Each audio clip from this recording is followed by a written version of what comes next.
Over the course of our previous 3 videos, we've created basically the fixtures section, the results section, and our top goal scorer section. These all form part of our team profile page.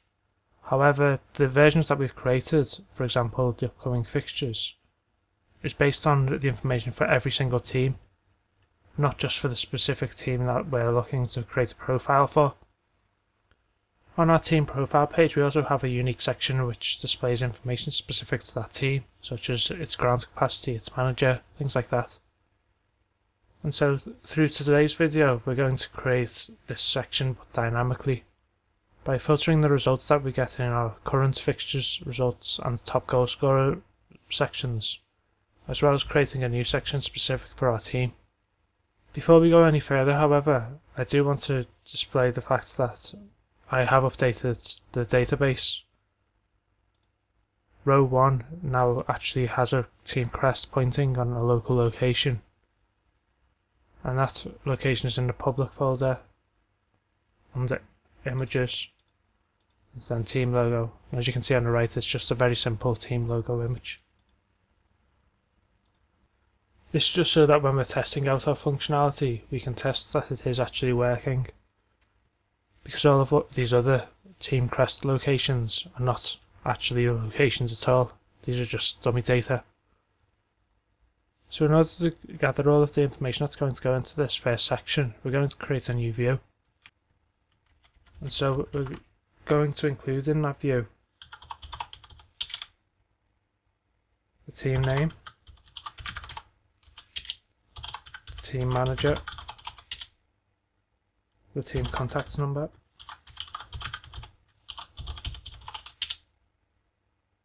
the team crest, and we're also going to join this onto our ground table, and we're specifically going to include the ground name, the ground address, and the ground capacity.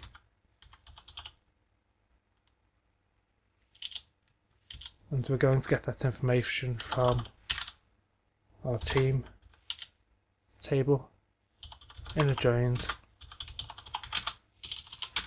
with our grounds table on the team.ground ID being equal to the ground ID.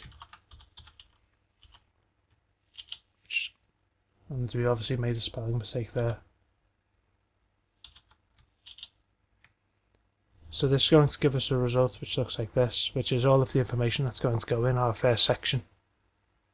We're obviously going to display the team crest as an image, not provide a link, but everything else will basically just be reflected out as it is here.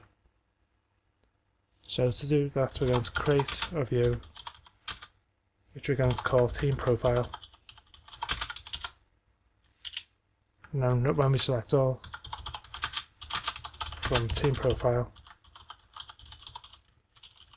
we're going to get all of our data.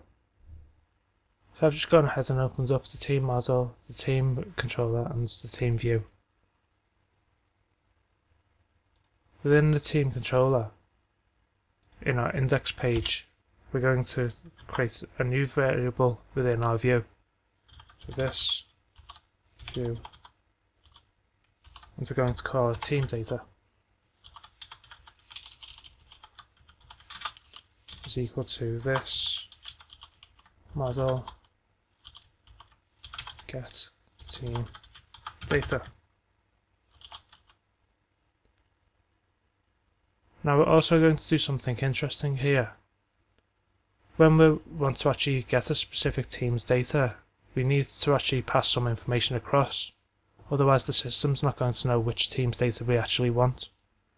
So to do that, we're actually going to append the team name to the URL. And we're actually going to do that by adding a slash and then the team name. So in our example, we'll use the Queen's Head.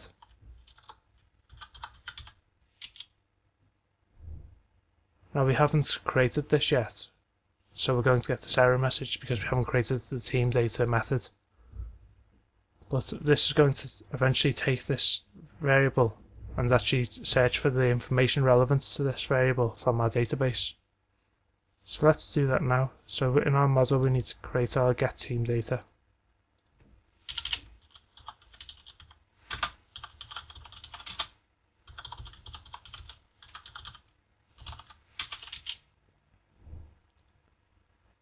And to pass across this information, we're going to add a variable here called team alias, which we're going to default to null. And we're going to pass that across into our get team data method. If we go across to our get team data method, we're going to obviously need to create a variable here called team alias. And the very first thing we're going to do is check whether that is null or not.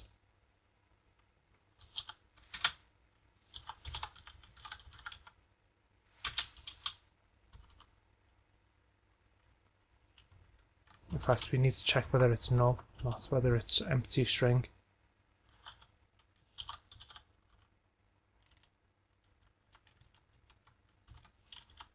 If it is null, we're just going to redirect our user to the home page.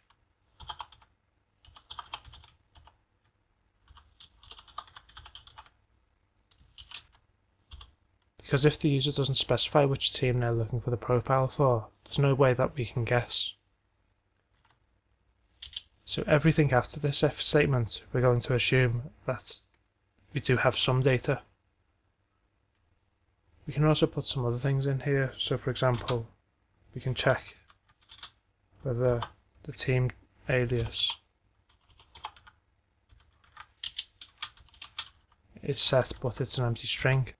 But we don't need to worry too much about the edge cases because we will be checking the actual data which is provided before we do anything. So unlike our other models where we have everything almost within inside one method, we're going to spread this out into multiple methods to make things easier for us. So the first thing that we're going to do is create a public construct.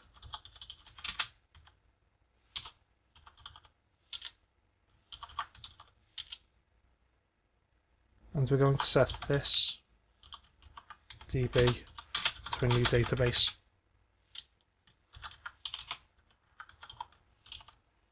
Just to make things easier for us, we can also create an actual variable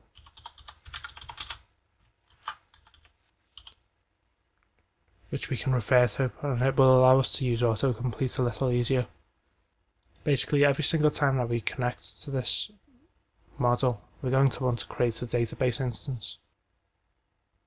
Now, in order to check whether this team alias exists, we're going to need to confirm what aliases are possible. And so the next thing that we're going to do is create another private variable, which we're going to call all teams. And to populate that, we're going to create a private function called get all teams. And this is just going to return a database instance where we're going to select distinct team name from team profile. I'll just capitalise that for consistency. So this is going to give us a list of all of the possible team names that we can refer to. And because we're returning this, we need to actually set all teams to be the result of that. So we can say this, all teams is equal to this get all teams. The next thing we're going to do is to create another private variable, which we're going to call team name, which is going to be different from our team alias. Our team alias is the version which is in the URL, while our team name is going to be the version which is actually stored within our database. And so we're going to create another private function called getTeamName, which is going to take the team alias.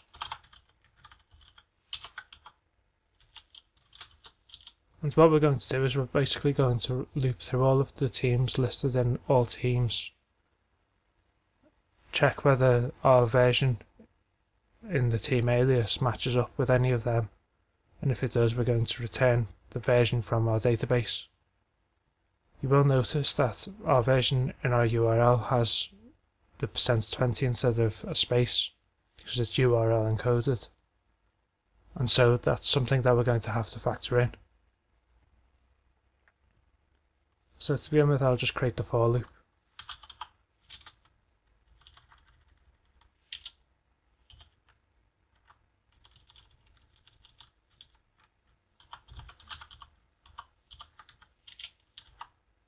So for every element within all teams, we're going to check whether the filtered variable, which in our case will be our specific elements from our all teams array,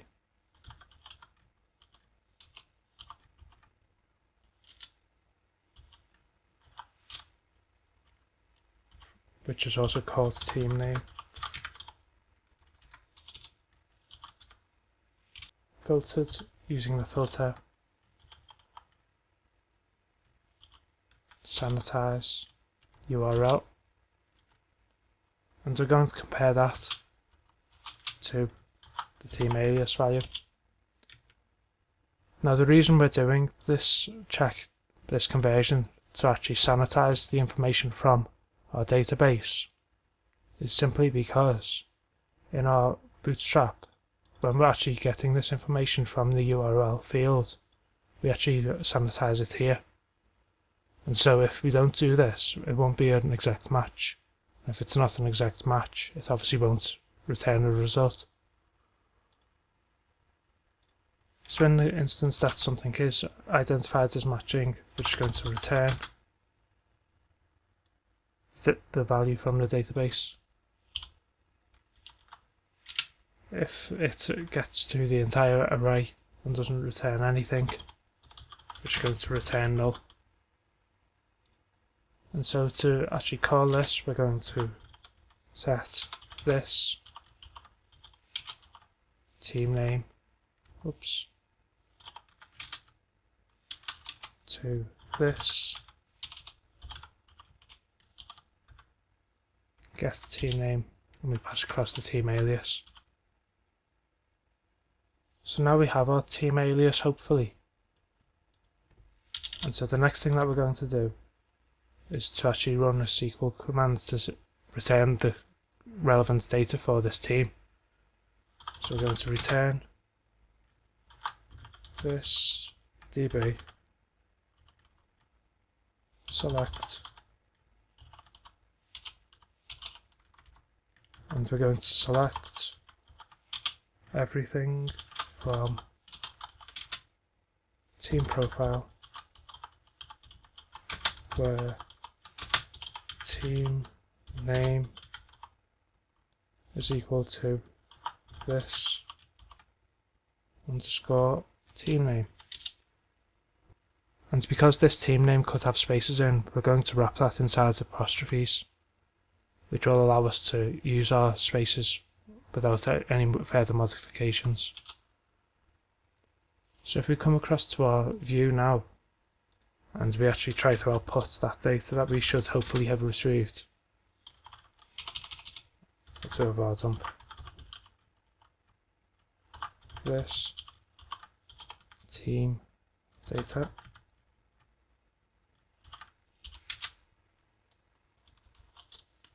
I'll also kill the script here just so that we can see exactly what's being output. And we come back to our screen and refresh. We can see that we've got this array, and all of this information does match up to the information relevant for the Queen's Head.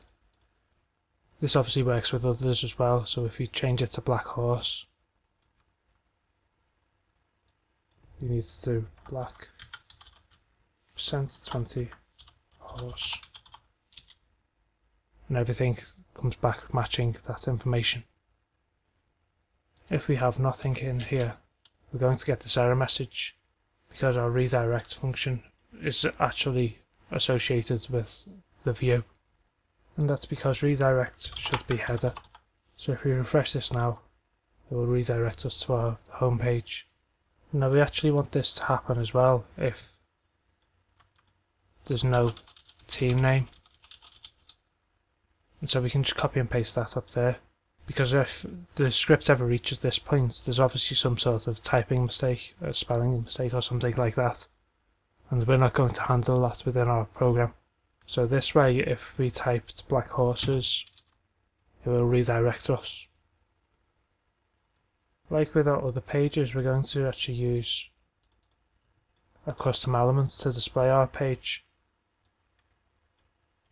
So I'm just going to copy this across as a template.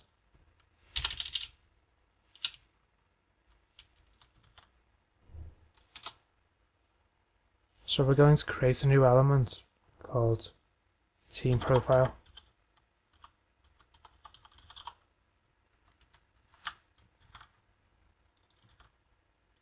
And we'll create that right away. So we'll create a new folder called stretch team profile, which will contain a file called stretch team profile.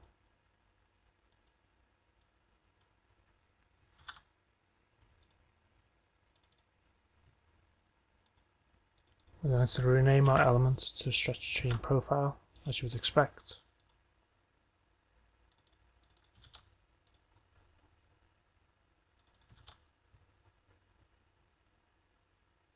And the information that we're going to pass across to it is going to be different to this information. Because we only have a very limited amount of information here, and there's no repeating elements, we're going to create a new attribute for each of these individual elements.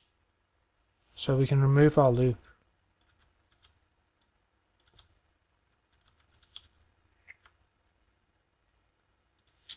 And I'm just going to bring this down here so that it makes more sense. Also that we can access it easier, I mean.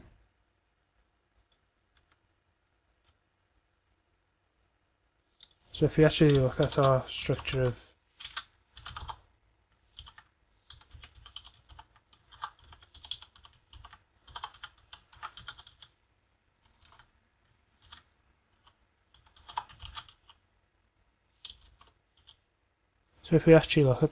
our information, we have this outer array, and then we have the inner array which actually contains all of the information that we want to access. So the format that we're going to use is just simply the results data 0 and then the actual elements that we want to bind across to the specific attribute. And we're going to do this for every attribute that we create. So the first thing to do is to create all of the attributes. And to do this, we're just going to call them the exact same things as they are called in our database. So we have team name, we have team manager, we have team contact number, we have team crest, we have team, ground name, ground address, and ground capacity. We're not actually going to have a styled table in this section like we had in other sections, and we're not going to have any links, so we'll delete the links and we'll come back and style this table again later. So first off, we're going to have a completely different section to this. So the way that we've done it at the moment is we've created a table, or rather in fact I'll copy this across. So we have an h1 tag with team name.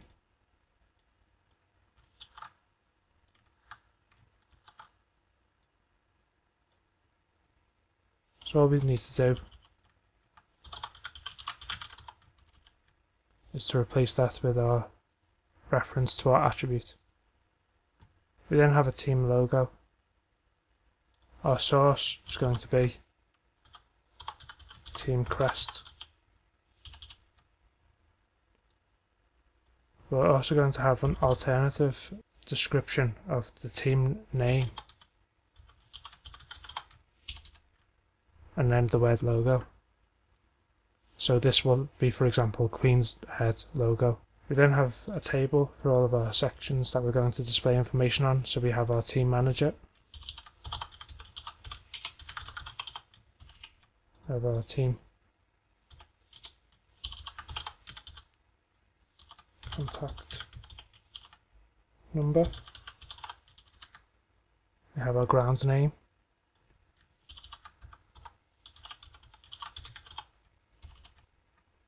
our capacity,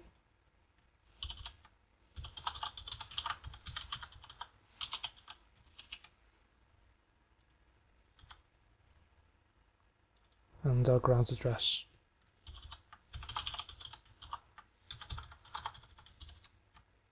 Now, because we're going to actually pass all of the information across directly, we don't need to pass any JSON which is going to be passed across, because we're not going to pass anything across.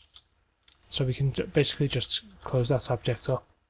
We do still need to leave this here though, because Polymer needs this reference in order to actually create this template for us. So if we go ahead and actually populate all of this information now. So we have, for example, team name,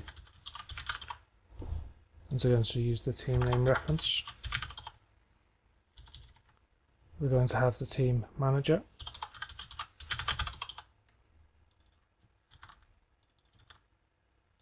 have the team contact number,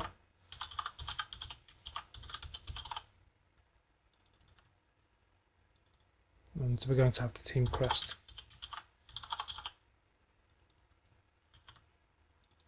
And this results data should be team data.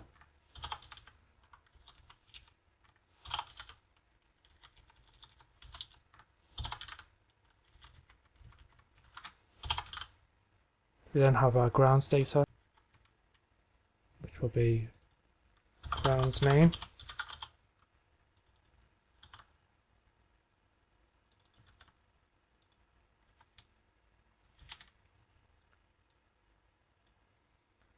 grounds address, and grounds capacity.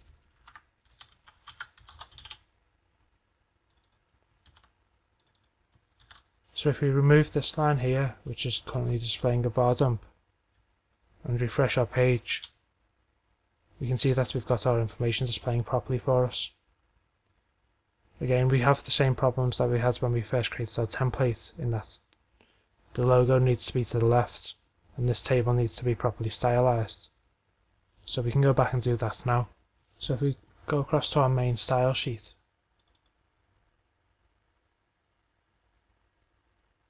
we can see that the table that we copied across, we just have the left align class assigned to it.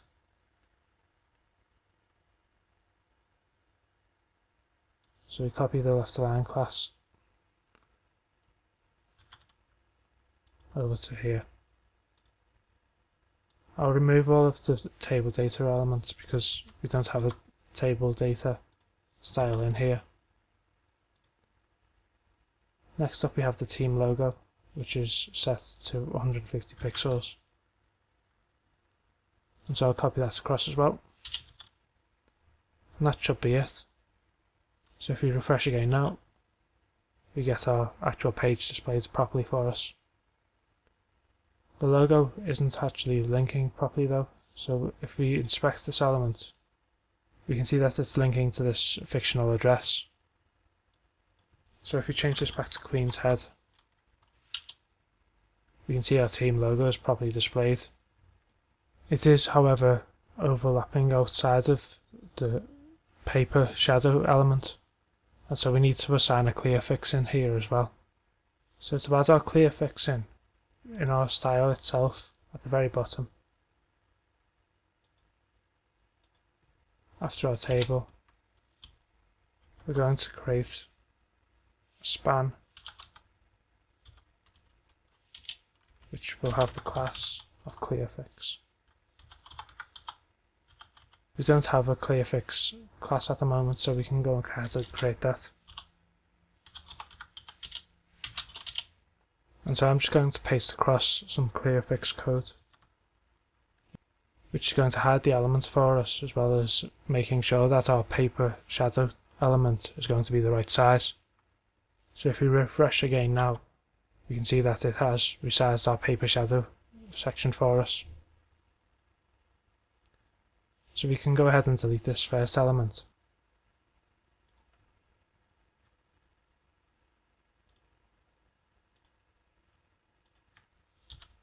And we can close them too, because we're not going to use them again now. So the next thing is to actually use the upcoming fixtures feature that we've already coded. As I mentioned, we've coded this at the moment for all of the teams, but we need to do this now specific for the team that we're looking at, in this case Queen's Head. But if you remember back to our fixtures element, the fixtures model here, the code to actually generate this is all within the fixtures model, which we don't have access to from inside of our team model. But we do want to promote code reusage. And so what we're going to do is we're going to actually create a library to house the functionality within each of these sections. So we will include the get fixture data, we'll get the results data, and get the team player, as well as the player high score data. So to do that, we're just going to create a new library, which we're going to call Stretch League.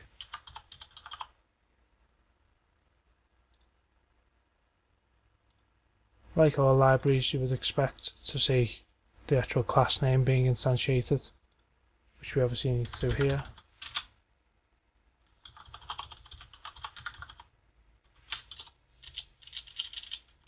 And what we can do is move the fixtures code, get fixtures data, across to here.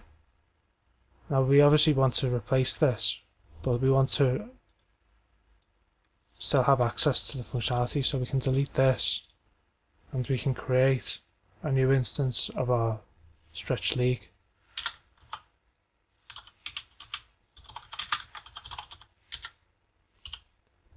And all we need to do is return SL get fixture data.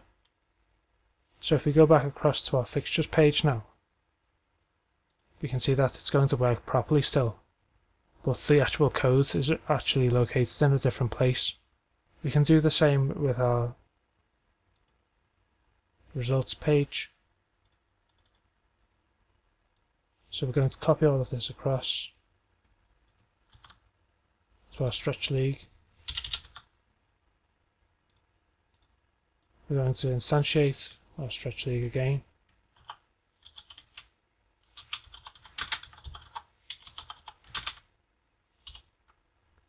And then we're going to return get results data, which if we go to our results page, you'll see is exactly the same.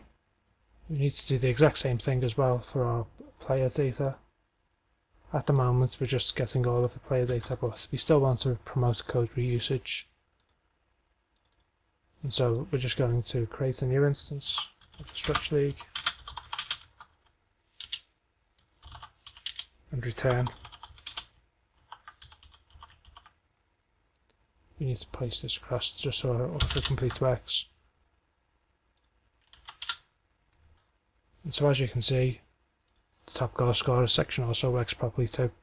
So what's the point of this? Well, this actually allows us to simplify our code slightly. So at the start of each element at the moment, we've got this create a new database. So if we create a new public construct,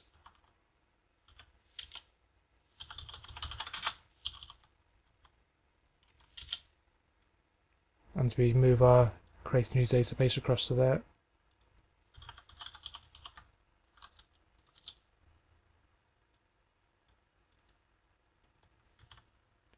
we can save ourselves the time of creating multiple instances of our database.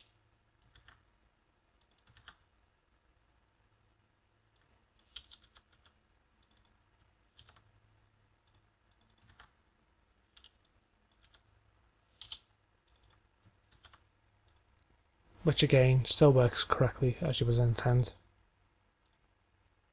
But this does allow us to do more as well. So for example, with our player data, we're able to add in a where clause, and by setting this to a default of %, we are able to add into our select statement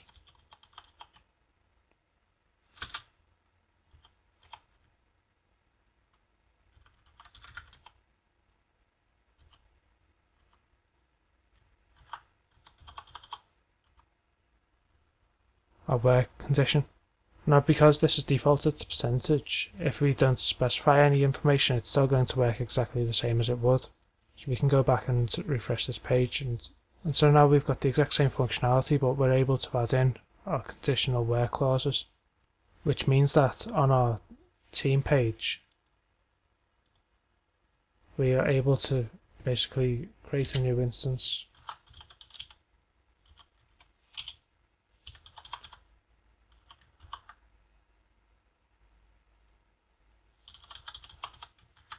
of player data in our view.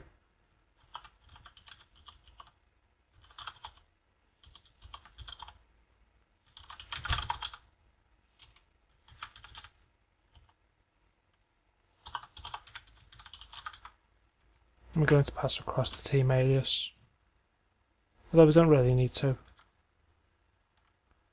because we've already got our player, or rather our team name.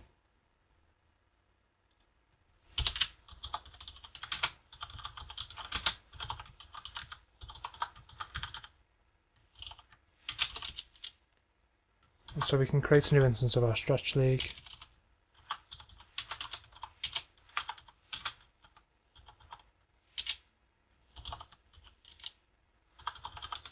And return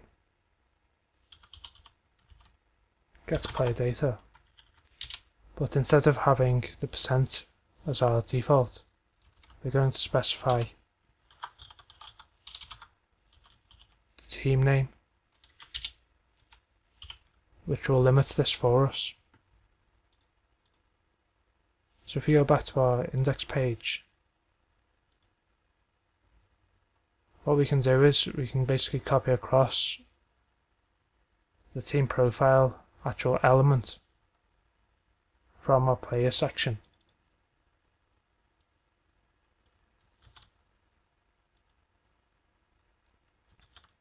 And so if we go back to our team page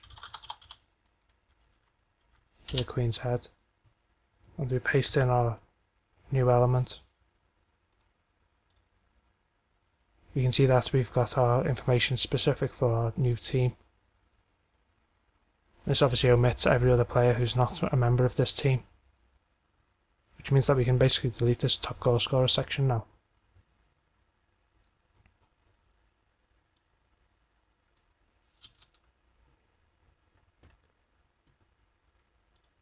We'll put this at the bottom in its own original place.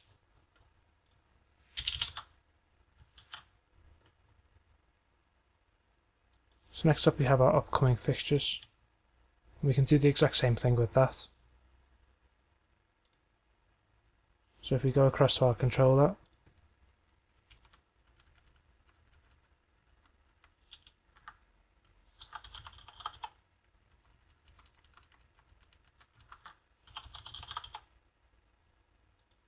and then we go across to our model and create public function get fixture data.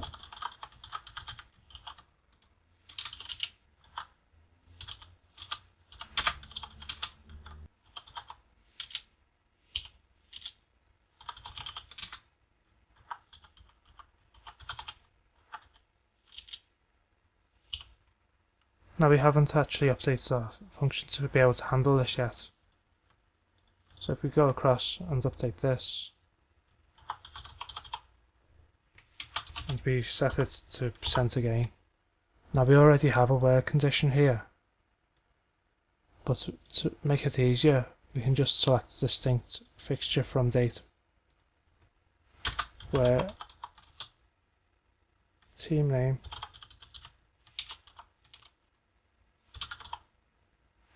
is like. Right. Now we actually have home teams and away teams, so we need to do this for both home team name or the away team name. It's like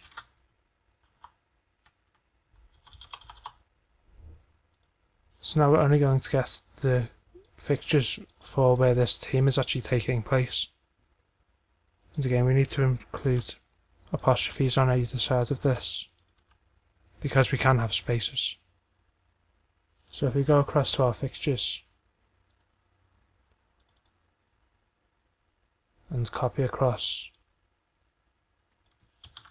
the element, we can basically just paste this across here. We did call this fixture data as in a singular, so we'll just change that.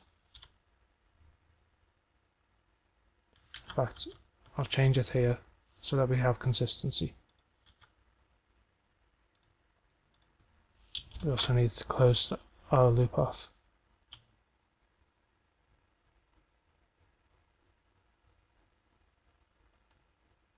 So we have all of these fixtures. We can do some more work as well to actually just show the fixtures that our team's going to take place in. So if we go back to our stretch league and copy this across to our second part, and we're basically just going to add and then our home team name or away team name section again, but we also need to include this in brackets because logically and takes precedence over or, whereas we want it to be or taking precedence over and. So now we only get these one single instances. In order to actually display this as a single element, we may need to come back to this again in the future, because ideally we would just have one table with all of these results in, instead of many tables with one result in each table. But for now we'll move on to the results section. So for the results section we need to create a new element, a new link rather, yes, results data.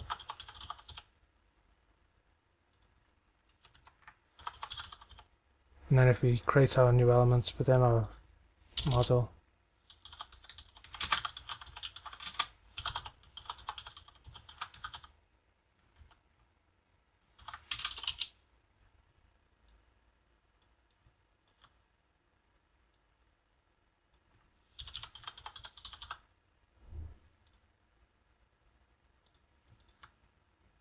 and we also need to add our where clause into here.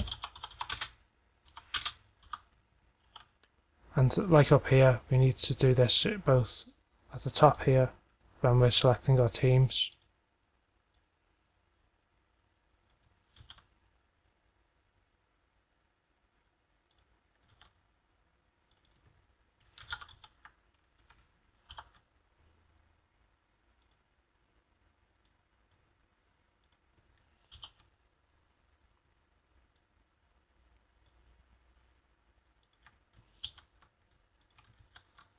as well as down here. So if we go across to our results index page and copy this template into our index page,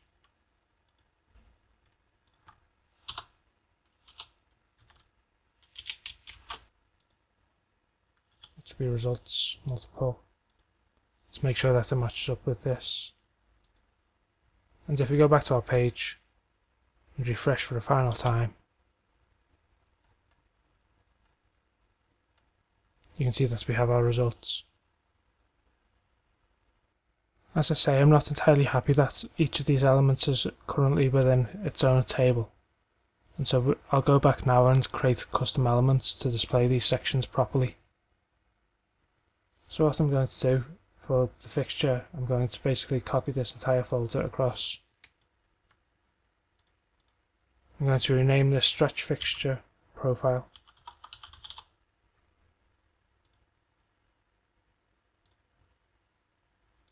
as well as the file.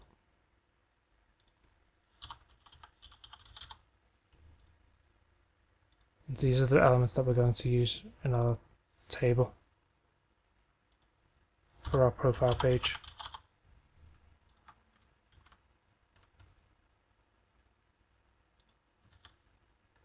So instead of displaying a heading being the date, we're just going to say fixtures.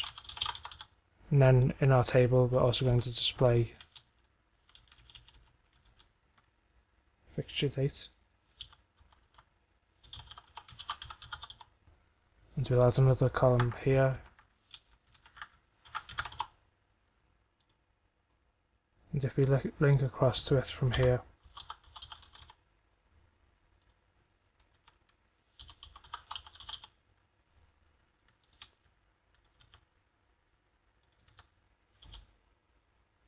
you can see we've got our date properly displayed. We don't want the date to be a link, however, so we'll remove that. And we don't want it to be displayed one per fixture. We want it to be displayed for all fixtures, so we'll remove the loop.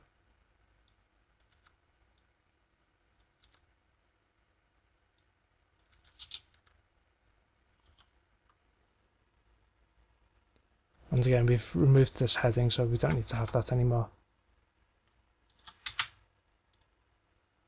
And finally, because we've removed our loop from outside, we need to reinsert it in here so that we can actually access the correct data.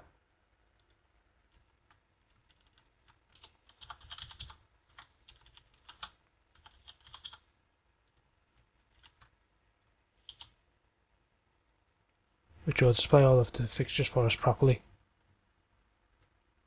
So we're going to do the exact same thing for our results. So we'll close that and we'll create another element from our results.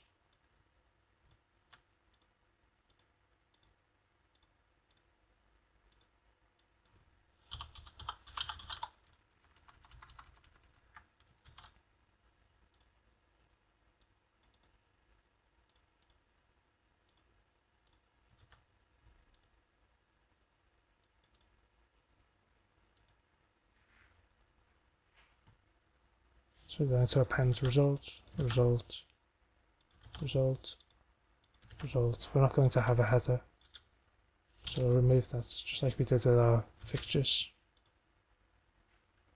as well as removing the reference to the link and removing the actual loop itself.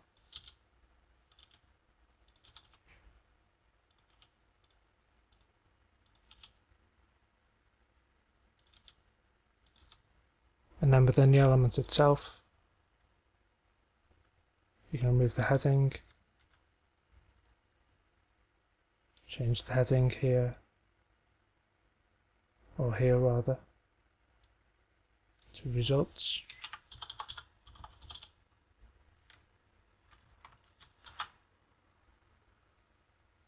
We're going to have the date as well.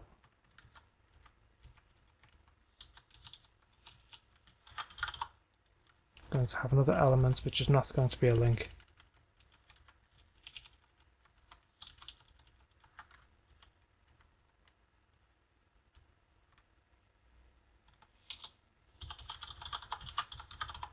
Which will be to the fixture date. Finally,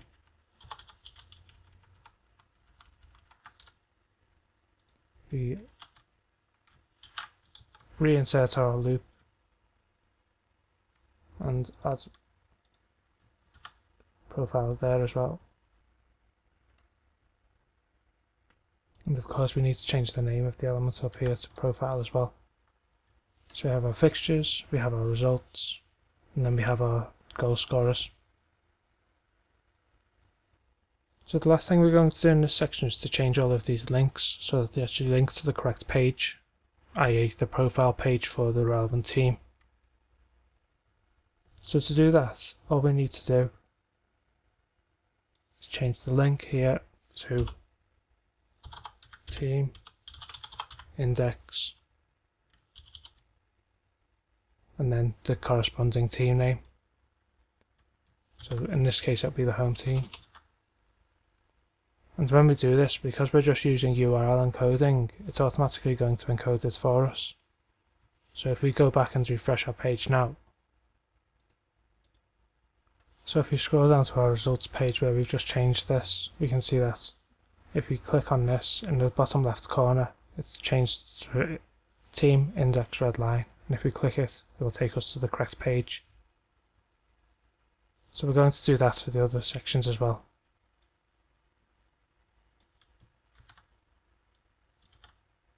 In this case, it's going to be the away team.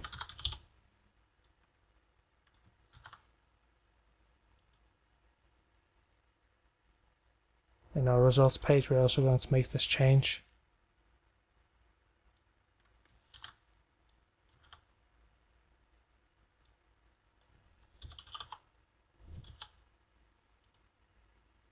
And we're going to make the change in the fixtures profile page.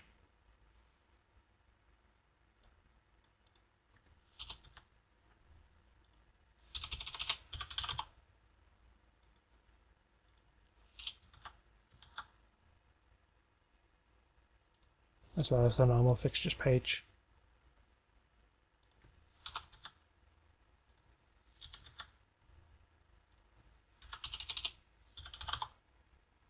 So if we refresh our page again, every single one of these will now link to the correct page.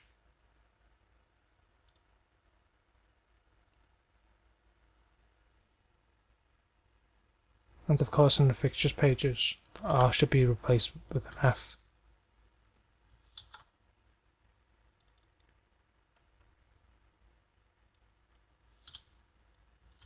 And so if we refresh again, you can see that every single page links to the correct page. The information at the top is changing, as well as our actual links. And this happens for the results pages as well as the fixtures pages.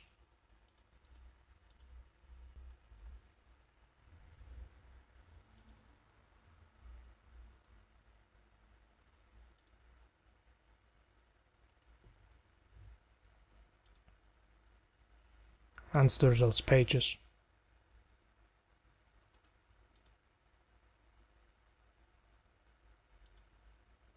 So now that we have most of the outputs done, the main one that we're still missing is the actual league table itself, and that's what we're going to focus on in our next video.